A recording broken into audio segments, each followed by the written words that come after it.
ನಮಸ್ಕಾರ ಆತ್ಮಬಂಧುಗಳೇ. ನಮ್ಮ ಈ ಆಧ್ಯಾತ್ಮಿಕ ಕುಟುಂಬದ ಎಲ್ಲ ಸದಸ್ಯರಿಗೂ ಮತ್ತು ನನ್ನ ಪ್ರೀತಿಯ ವೀಕ್ಷಕರಿಗೂ ವರಮಹಾಲಕ್ಷ್ಮಿ ಹಬ್ಬದ ಹೃದಯಪೂರ್ವಕ ಶುಭಾಶಯಗಳು. ತಾಯಿ ಮಹಾಲಕ್ಷ್ಮಿ ನಿಮ್ಮೆಲ್ಲರ ಬಾಳಿನಲ್ಲಿ ಸುಖ, ಶಾಂತಿ ಮತ್ತು ಆಂತರಿಕ ಸಮೃದ್ಧಿಯನ್ನು ಕರುಣಿಸಲಿ ಅಂತ ನಾನು ಮನಸಾರೆ ಪ್ರಾರ್ಥನೆ ಮಾಡ್ತೀನಿ. ಸಾಧಕರೇ, ನಮ್ಮ ಚಾನಲ್ನಲ್ಲಿ ನೀವೆಲ್ಲರೂ ಅತ್ಯಂತ ಕಾತರದಿಂದ ಕಾಯ್ತಿರುವ ಆಸ್ಟ್ರಲ್ ಟ್ರಾವೆಲ್ ಮೆಡಿಟೇಷನ್ ಸೀರೀಸ್ ಸಂಡೆಯಿಂದ ಸ್ಟಾರ್ಟ್ ಆಗ್ತಾ ಇದೆ. ನೀವೆಲ್ಲರೂ ಕಮೆಂಟ್ ಬಾಕ್ಸ್ನಲ್ಲಿ ಐ ಆಮ್ ರೆಡಿ ಅಂತ ತೋರಿಸಿರೋ ಆ ಎನರ್ಜಿಗೆ ನನ್ನ ಕೋಟಿ ಕೋಟಿ ನಮನಗಳು. ಆ ಸೀರೀಸ್ ಖಂಡಿತ ಬರುತ್ತೆ. ಆದರೆ ನಾಳೆ ವರಮಹಾಲಕ್ಷ್ಮಿ ಹಬ್ಬ ಇರೋದ್ರಿಂದ ನಮ್ಮ ಜೀವನದಲ್ಲಿ ಪಾಸಿಟಿವ್ ಎನರ್ಜಿ ಮತ್ತು ಸಂಪತ್ತನ್ನು ಆಕರ್ಷಿಸೋದಕ್ಕೆ ಈ ಹಬ್ಬದ ದಿನ ನಾವೇನು ಮಾಡಬೇಕು, ಇದರ ಹಿಂದೆ ಇರೋ ಆ ನಿಜವಾದ ಆಧ್ಯಾತ್ಮಿಕ ರಹಸ್ಯ ಏನು ಅಂತ ತಿಳಿಸಿಕೊಡೋದಕ್ಕೋಸ್ಕರ ಈ ಸ್ಪೆಷಲ್ ವಿಡಿಯೋ ಮಾಡ್ತಿದ್ದೀನಿ. ನಾವು ಪ್ರತಿ ವರ್ಷ ಮಾಡೋ ಈ ವರಮಹಾಲಕ್ಷ್ಮಿ ಹಬ್ಬ ಅಂದರೆ ಬರೀ ಮನೆ ಅಲಂಕಾರ, ಪೂಜೆ, ಪ್ರಸಾದ ಮಾಡೋದು ಅಷ್ಟೇನಾ? ಖಂಡಿತ ಅಲ್ಲ. ಇದರ ಹಿಂದೆ ಬ್ರಹ್ಮಾಂಡದ ಅತ್ಯಂತ ಶಕ್ತಿಶಾಲಿಯಾದ ಲಾ ಆಫ್ ಅಟ್ರಾಕ್ಷನ್ ಮತ್ತು ನಮ್ಮ ದೇಹದ ಒಳಗಿರೋ ಶಕ್ತಿ ಕೇಂದ್ರಗಳ ರಹಸ್ಯ ಕೂಡ ಅಡಗಿದೆ. ಸುಮಾರು 2000 ವರ್ಷಗಳ ಹಿಂದೆ ಒಬ್ಬ ಸಾಮಾನ್ಯ ಮಹಿಳೆಗೆ ಬ್ರಹ್ಮಾಂಡದ ದೈವಿಕ ಶಕ್ತಿ ಕನಸಿನ ಮೂಲಕ ಕನೆಕ್ಟ್ ಆಗಿ ಈ ಹಬ್ಬದ ರಹಸ್ಯ ಹೇಳಿಕೊಟ್ಟಿದ್ದು ಹೇಗೆ? ಲಕ್ಷ್ಮೀದೇವಿಯ ಅಷ್ಟರೂಪಗಳು ನಮ್ಮ ದೇಹದ ಒಳಗಿರೋ ಚಕ್ರಗಳನ್ನು ಹೇಗೆ ಕಂಟ್ರೋಲ್ ಮಾಡುತ್ತವೆ? ಇವತ್ತಿನ ಈ ವಿಡಿಯೋದಲ್ಲಿ ನಾವು ಇದರ ಸತ್ಯವನ್ನು ತುಂಬ ಸಿಂಪಲ್ಲಾಗಿ ತಿಳಿದುಕೊಳ್ಳೋಣ. ವಿಡಿಯೋನ ಎಲ್ಲೂ ಸ್ಕಿಪ್ ಮಾಡದೆ ದಯವಿಟ್ಟು ಕೊನೆಯವರೆಗೂ ನೋಡಿ. ಬಂಧುಗಳೇ, ಈ ಹಬ್ಬದ ಇತಿಹಾಸ ನೋಡಿದರೆ ಇದು ಪುರಾಣದಲ್ಲಿ ಬರೋ ಚಾರುಮತಿ ಅನ್ನೋ ಒಬ್ಬ ಮಹಿಳೆಯ ಕಥೆಯಿಂದ ಶುರುವಾಗುತ್ತೆ. ಚಾರುಮತಿ ಅನ್ನೋ ಸಾಧ್ವಿ ಮಗಧ ದೇಶದ ಒಂದು ಸಣ್ಣ ಹಳ್ಳಿಯಲ್ಲಿ ಇರ್ತಾಳೆ. ಅವಳ ಶುದ್ಧ ಭಕ್ತಿಗೆ ಪ್ರಸನ್ನಳಾದ ಲಕ್ಷ್ಮೀದೇವಿ ಒಂದು ರಾತ್ರಿ ಅವಳ ಕನಸಿನಲ್ಲಿ ಬಂದು ದರ್ಶನ ಕೊಡ್ತಾಳೆ. ಶ್ರಾವಣ ಮಾಸದ 2ನೇ ಶುಕ್ರವಾರದಂದು ತನ್ನನ್ನು ಪೂಜೆ ಮಾಡುವಂತ ಕನಸಿನಲ್ಲಿ ಅವಳು ಹೇಳ್ತಾಳೆ. ಇಲ್ಲಿ ನೀವು ಸೂಕ್ಷ್ಮವಾಗಿ ಗಮನಿಸಬೇಕು.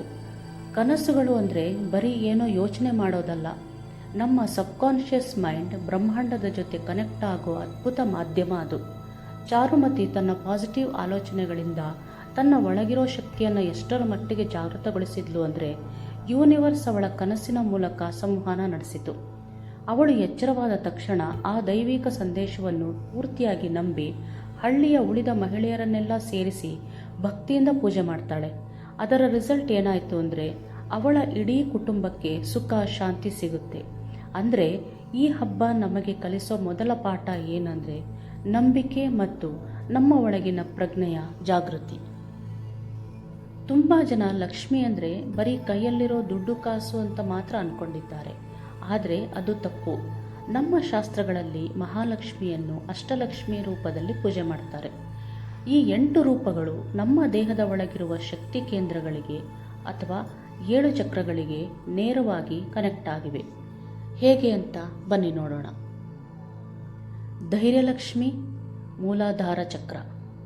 ನಮ್ಮ ಲೈಫ್ನಲ್ಲಿ ಇರೋ ಭಯ, ಆತಂಕ ಎಲ್ಲವನ್ನ ದೂರ ಮಾಡಿ ಬದುಕೋಕೆ ಧೈರ್ಯ ಕೊಡೋ ಶಕ್ತಿಯೇ ಧೈರ್ಯಲಕ್ಷ್ಮಿ. ಇದು ನಮ್ಮ ಮೂಲಾಧಾರ ಚಕ್ರಕ್ಕೆ ಸಂಬಂಧಿಸಿದೆ. 2ನೇದು ಧಾನ್ಯಲಕ್ಷ್ಮಿ, ಸ್ವಾದಿಷ್ಠಾನ ಚಕ್ರ. ನಮಗೆ ಒಳ್ಳೆ ಪೌಷ್ಟಿಕ ಆಹಾರ ಮತ್ತು ಜೀವನದಲ್ಲಿ ಕ್ರಿಯೇಟಿವಿಟಿ ಕೊಡೋ ಶಕ್ತಿಯೇ ಧಾನ್ಯಲಕ್ಷ್ಮಿ. ಇದು ಸ್ವಾದಿಷ್ಠಾನ ಚಕ್ರಕ್ಕೆ ಕನೆಕ್ಟ್ ಆಗಿದೆ. 3ನೇದು ಧನಲಕ್ಷ್ಮಿ, ಮಣಿಪುರ ಚಕ್ರ. ನಮ್ಮ ದೇಹಕ್ಕೆ ಬೇಕಾದ ಭೌತಿಕ ಸಂಪತ್ತು, ಐಶ್ವರ್ಯ ಮತ್ತು ಅಟ್ರಾಕ್ಷನ್ ಪವರ್ ಕೊಡೋ ಕೇಂದ್ರವೇ ಮಣಿಪುರ ಚಕ್ರ. ಇದನ್ನೇ ಧನಲಕ್ಷ್ಮಿ ಅಂತೀವಿ. 4ನೇದು ಆದಿಲಕ್ಷ್ಮಿ ಮತ್ತು ಸಂತಾನಲಕ್ಷ್ಮಿ, ಅನಾಹತ ಚಕ್ರ. ನಮ್ಮ ಹಾರ್ಟ್ ಚಕ್ರ ಅಂದರೆ ಅದು ಪ್ರೀತಿ ಮತ್ತು ಕರುಣೆಯ ಕೇಂದ್ರ. ಆದಿಲಕ್ಷ್ಮಿ ಮತ್ತು ಸಂತಾನಲಕ್ಷ್ಮಿಯ ಬ್ಲೆಸ್ಸಿಂಗ್ನಿಂದ ಈ ಚಕ್ರ ಬ್ಯಾಲೆನ್ಸ್ ಆಗುತ್ತೆ.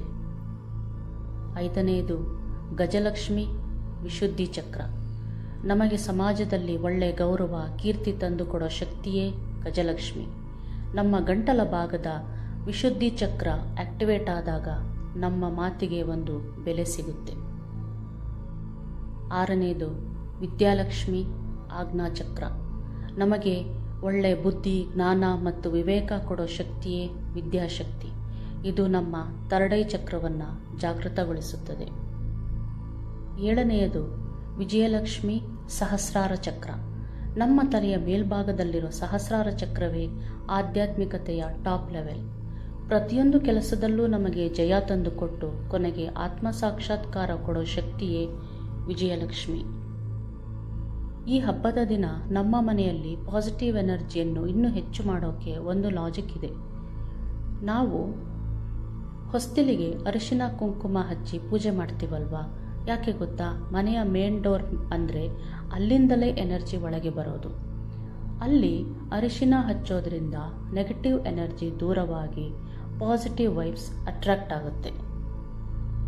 ಹಾಗೆ ಕಲಶದಲ್ಲಿ ನಾವು ಬಳಸೋ ತಾಮ್ರದ ಬಿಂದಿಗೆ, ನೀರು, ತೆಂಗಿನಕಾಯಿ ಇವೆಲ್ಲವೂ ಯೂನಿವರ್ಸಿನ ಕಾಸ್ಮಿಕ್ ಎನರ್ಜಿಯನ್ನು ರಿಸೀವ್ ಮಾಡೋ ಆಂಟೆನಾ ಥರ ಕೆಲಸ ಮಾಡುತ್ತವೆ. ನಾವು ಪೂಜೆ ಮಾಡುವಾಗ ಹೇಳೋ ಮಂತ್ರಗಳ ಪವರನ್ನು ಈ ಕಲಶ ಹೀರಿಕೊಂಡು ಇಡೀ ಮನೆಯಲ್ಲಿ ಪಾಸಿಟಿವ್ ವೈಬ್ರೇಷನ್ ಹರಡುತ್ತದೆ. ಕೊನೆಯದಾಗಿ ಬಂಧುಗಳೇ, ಹಬ್ಬದ ದಿನ ಪೂಜೆಯೆಲ್ಲ ಮುಗಿದ ಮೇಲೆ ರಾತ್ರಿ ಮಲಗೋ ಮುನ್ನ ಕೇವಲ 1-2 ನಿಮಿಷ ಪ್ರಶಾಂತವಾಗಿ ಕಣ್ಣು ಮುಚ್ಚಿ ಕುಳಿತುಕೊಳ್ಳಿ. ನಿಮ್ಮ ಮನಸ್ಸಿನಲ್ಲೇ ನೀವು, ನನ್ನ ಲೈಫ್ ತುಂಬ ಚೆನ್ನಾಗಿದೆ, ಬ್ರಹ್ಮಾಂಡದ ಎಲ್ಲ ಸಕಾರಾತ್ಮಕ ಶಕ್ತಿಗಳು ನನ್ನ ಕಡೆ ಬರ್ತಿವೆ ಅಂತ ನಿಮ್ಮ ಸಬ್ಕಾನ್ಷಿಯಸ್ ಮೈಂಡಿಗೆ ಒಂದು ಪಾಸಿಟಿವ್ ಕಮ್ಯಾಂಡ್ ಕೊಡಿ. ಈ ಥ್ಯಾಂಕ್ಸ್ ಹೇಳೋ ಭಾವನೆ ಇದೆಯಲ್ಲ, ಇದೇ ವರಮಹಾಲಕ್ಷ್ಮಿಯನ್ನು ಅಟ್ರಾಕ್ಟ್ ಮಾಡುವ ಅತ್ಯಂತ ದೊಡ್ಡ ಮಂತ್ರ. ಬಂಧುಗಳೇ, ನಿಮ್ಮೆಲ್ಲರ ಮನೆ ಹಾಗೂ ಮನಸ್ಸಿನಲ್ಲಿ ವರಮಹಾಲಕ್ಷ್ಮಿ ಸದಾ ನೆಲೆಸಿರಲಿ. ಮತ್ತೊಮ್ಮೆ ಎಲ್ಲರಿಗೂ ವರಮಹಾಲಕ್ಷ್ಮಿ ಹಬ್ಬದ ಹಾರ್ದಿಕ ಶುಭಾಶಯಗಳು. ಈ ವಿಡಿಯೋದಲ್ಲಿರುವ ಇನ್ಫಾರ್ಮೇಷನ್ ನಿಮಗೆ ಹೇಗನ್ನಿಸ್ತು ಅಂತ ದಯವಿಟ್ಟು ಕಮೆಂಟ್ ಮಾಡಿ ತಿಳಿಸಿ. ವಿಡಿಯೋ ಇಷ್ಟ ಆದರೆ ಲೈಕ್ ಮಾಡಿ, ನಿಮ್ಮ ಫ್ರೆಂಡ್ಸ್ ಜೊತೆ ಶೇರ್ ಮಾಡಿ. ನಮ್ಮ ಚಾನಲ್ಗೆ ಇನ್ನೂ ಸಬ್ಸ್ಕ್ರೈಬ್ ಆಗಿಲ್ಲ ಅಂದರೆ ಈಗಲೇ ಸಬ್ಸ್ಕ್ರೈಬ್ ಮಾಡಿ, ಸಪೋರ್ಟ್ ಮಾಡಿ. ಮುಂದಿನ ಅದ್ಭುತವಾದ ಆಸ್ಟ್ರಲ್ ಟ್ರಾವೆಲ್ ವಿಡಿಯೋದಲ್ಲಿ ಸಿಗೋಣವೇ? ಧನ್ಯವಾದಗಳು. ನಮಸ್ಕಾರ.